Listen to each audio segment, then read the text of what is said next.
Hello everyone, I hope you're well. Today I want to share with you a family recipe for Moroccan harissa. Very easy, very simple, and very tasty. You will need 2 large bell peppers, 150 grams of chilies, quarter preserved lemon, quarter cup of olive oil, 2 cloves of garlic, teaspoon of cumin, teaspoon of coriander, and a quarter teaspoon of salt.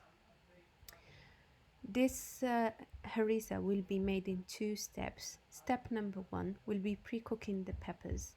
We will take the chilies and the bell peppers, cut them in half, remove the seeds, and try to make them into same size. I would say slices. So for the chilies, they're quite small, so you will not need to cut them. Just remove the seeds from the inside. Try to clear them.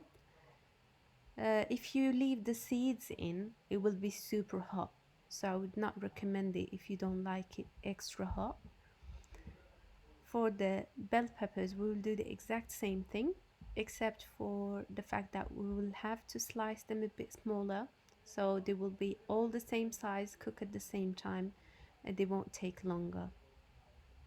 So this is the only step where you're gonna be really using a lot of time or consuming. It's like a time consuming step, but the rest would be quite simple.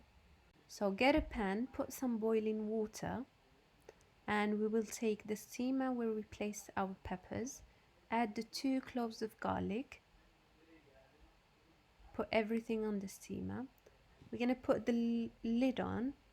Once we notice that the water is evaporating, is touching that lid, that's where we're going to start putting our timer on 15 minutes.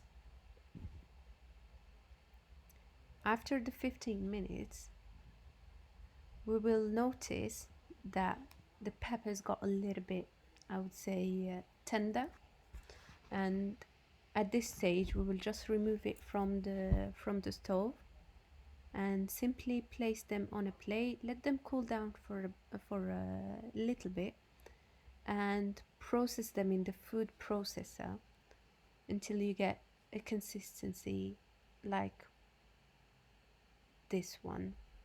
After that, we're going to place everything in a pan and we will add our spices. In this instance, we have the quarter teaspoon of salt, the teaspoon of coriander, and the teaspoon of cumin. So we're going to put everything there and add our quarter cup of olive oil. If you don't have olive oil, you can use sunflower oil, but the olive oil gives it a nice deep, I would say, flavor. So we're going to place everything in the pan and move it all to the stove. Let it bubble. The second process, we're going to simply make sure that all the water in that mixture will evaporate. This process will take nothing more than 10 minutes on high heat. It's going to be a nice thick consistency where the oil is separated from the pepper paste. This is what we want to achieve. So it should look something like what's on the screen. So all the oil is kind of like separated, the water is gone, and you have the nice paste. This is the consistency we want. And that's it. Our harissa paste is ready now. You can just take a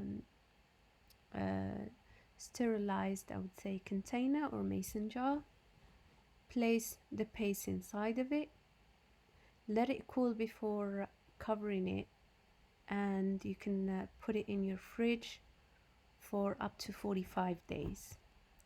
For me personally, this will not last for more than a month because we technically use it every day. You will notice that a half teaspoon of this paste will make a huge difference to your dishes. It's spicy, but because we use a small quantity, It gives it a nice flavor without overkilling the flavors of whatever you use it with, either meat or veggies. This is the beauty of this paste, and that's why I love it. This was all for today's recipe. I hope you enjoyed it, and I wish I can see you on my next video. Have a lovely day, and see you next time.